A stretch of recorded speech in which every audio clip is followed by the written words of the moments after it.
নমস্কার, মিঠুমণি কথার আরেকটি নতুন ভিডিওতে আপনাদের সকলকে স্বাগত। আশা করি আপনারা সকলেই ভালো আছেন, সুস্থ আছেন। আজকের এই ভিডিওর বিষয় হলো জ্যৈষ্ঠ মাসের জয় মঙ্গলচণ্ডীর ব্রতকথা। পৌরাণিক কালে এক দেশে এক সওদাগর আর এক বণিক বাস করতেন। সওদাগরের 7 ছেলে ছিল, কিন্তু তার একটিও মেয়ে ছিল না। এদিকে বণিকের 7 মেয়ে ছিল, কিন্তু কোনো ছেলে ছিল না। একদা মা মঙ্গলচণ্ডী বৃদ্ধা ব্রাহ্মণীর রূপে বণিকের বাড়ি যান ও ভিক্ষা চান। বণিকের বউ ভিক্ষা নিয়ে এলে ব্রাহ্মণী তাকে জিজ্ঞেস করেন যে কটি ছেলে মেয়ে। তখন বণিকের স্ত্রী জানান যে তার 7টি মেয়ে, কিন্তু কোনো ছেলে হয়নি।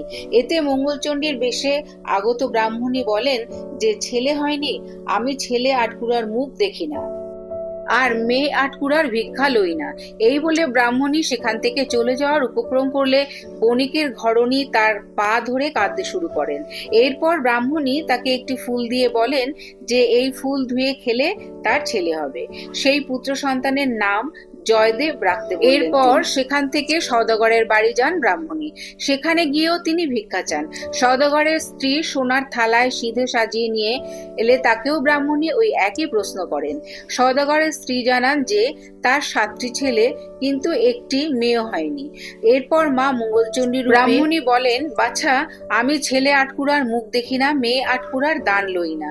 এরপর তিনি সওদাগরের স্ত্রীকেও একটি ফুল দিয়ে বলেন যে সেটি ধুয়ে জল খেলে তার একটি মেয়ে হবে। সেই কন্যার নাম জয়াবতী রাখতে বলেন ওই ব্রাহ্মণী। এই কথা বলে তিনি অন্তর্ধান হয়ে যান।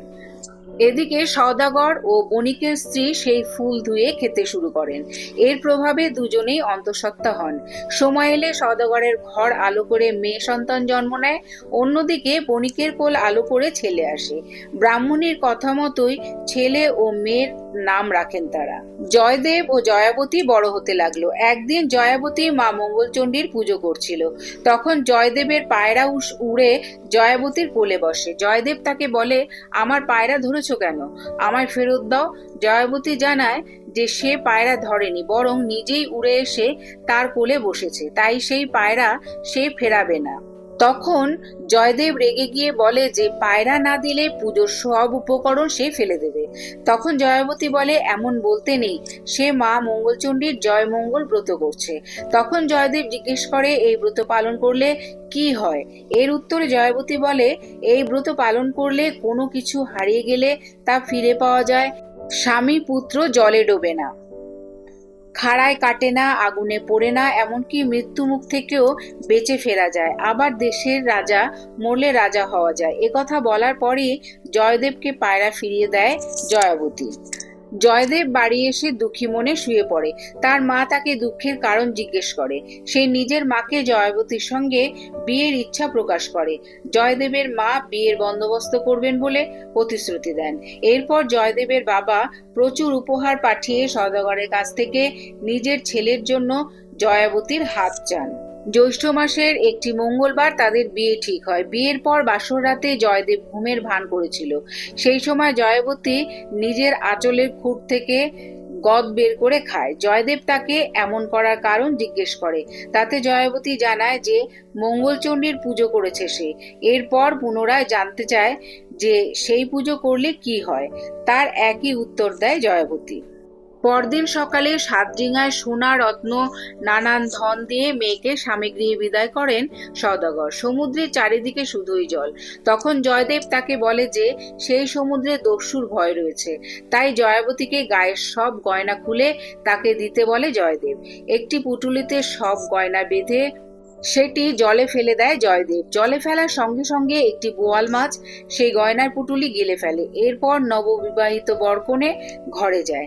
জয়দেবের মা ও 7 বোন তাদের বরণ করে ঘরে তোলে।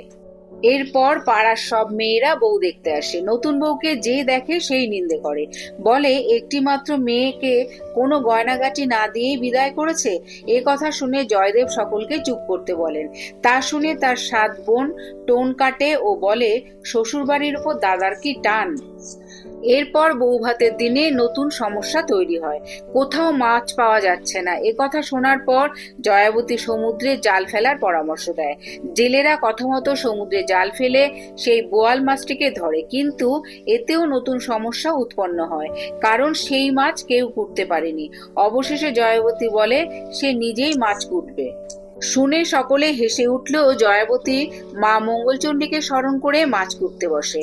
বটির গায়ে মাছ ঠেকানোর সঙ্গে সঙ্গেই সেই মাছ টুকরো টুকরো হয়ে যায় ও গয়নার পুঁটলিটি বেরিয়ে পড়ে। তখন জয়াবতী সেই গহনা পরে বের হলে সবাই তাকে দেখে অবাক হয়ে যায়। জয়দেব এই ভেবে মনে মনে খুশি হয় যে সত্যি মঙ্গলচণ্ডীর পুজো করলে হারানো জিনিস ফিরে পাওয়া যায়। এরপর জয়াবতী রান্না করবে বলে জেদ ধরে। মা মঙ্গলচণ্ডীকে স্মরণ করে রাঁধতে শুরু করে সে। সবাই তার রান্না করা খাবার খেয়ে খুব সুনাম করে। সময় অতিবাহিত হলে জয়দেব ও জয়াবতীর একটি পুত্র সন্তান হয়। জয়াবতী কাজে গেলে জয়দেব নিজের ছেলেকে তুলে কুমোরের পোয়ানে ফেলে দেয়। মা মঙ্গলচণ্ডী সেখান থেকে সেই শিশুকে তুলে জয়াবতীর কোলে ফিরিয়ে দেন। এরপরেও জয়দেব নিজের সন্তানকে পুকুরের সিঁড়ির তলায় পুঁতে দেয়। দেবী পুনরায় সেই শিশুপুত্রকে বাঁচিয়ে তার মায়ের কোলে ফিরিয়ে দেয়। একদিন জয়াবতী শুয়ে কাজ করতে যায়, এমন সময় একটি কাটারি নিয়ে ছেলেকে কেটে ফেলতে উদ্যত হয় জয়দেব। তখন জয়াবতী ছুটে এসে চেঁচিয়ে বলে, তোমার এখনো বিশ্বাস হলো না? জয়দেব তখন হাত থেকে কাটারি ফেলে বলে, এবার বিশ্বাস হয়েছে। এরপর তাদের আরো অনেক ছেলে মেয়ে হয়। জয়দেব ও জয়াবতী সুখে সংসার করতে থাকে। নিজের সমস্ত ছেলে মেয়েকে এই ব্রত কথা প্রচার করতে বলে তারা। এইভাবে ধীরে ধীরে জয় মঙ্গলবার প্রচলিত হয়। আজকের ভিডিওটি আপাতত এই পর্যন্তই। যদি ভিডিওটি ভালো লেগে থাকে তাহলে অবশ্যই একটা লাইক কমেন্ট করবেন আর আমার চ্যানেলটিকে সাবস্ক্রাইব করে আমার পাশে থাকবেন। দেখা হচ্ছে অন্য কোনো ভিডিওতে, অন্য কোনো পর্বে। ততদিন সবাই খুব ভালো থাকবেন, সুস্থ থাকবেন।